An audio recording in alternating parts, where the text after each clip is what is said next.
In cybersecurity, we have something that we refer to as the CIA Triad, which is essentially a method to measure the strength of security controls.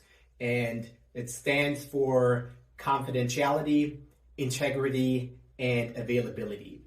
Now, these are concepts that are typically applied to the security of corporations and can, of course, also be applied to the security of small businesses. But today I want to demonstrate of how you can use that and apply that also to the security of your personal information and personal data.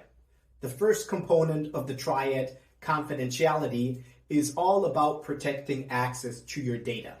Now, in this scenario, when we're speaking about our personal data and information, you will want to ask yourself questions such as, how easy is it for a stranger to be able to go online and identify your personal information? Also, you may want to ask questions such as, if someone were to break into your home and steal your computer or an external hard drive, did you encrypt that data?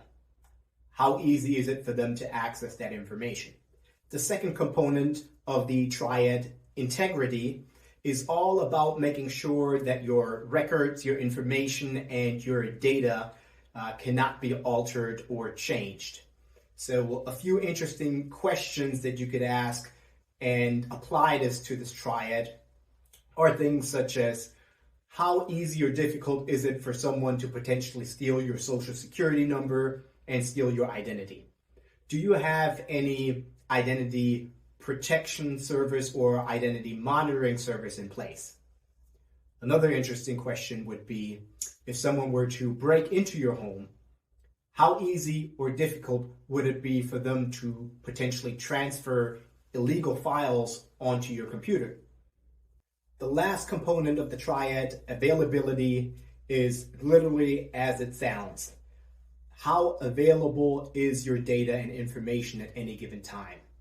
And questions you can ask here include things such as, if my laptop crashes today, do I have a backup of that information and is it readily accessible? Also, if there is a natural disaster such as a hurricane, a flooding, or an earthquake, do I have a copy of my data and information somewhere in the cloud that is not affected by the geographical area or location that's been impacted by the natural disaster? Another type of question that you can ask is, if I'm traveling overseas, for example, and my passport or birth certificate or other important document gets stolen, do I have digital copies that I've made? And if so, can I access those digital copies even when I am in a foreign country? So when it comes to evaluating the privacy and security of your personal information, being able to apply the CIA Triad, confidentiality, integrity, and availability can really help you better understand where you are with your personal security and help you flesh out areas where improvements might be necessary. I hope this was informative, and as always, be safe and be secure.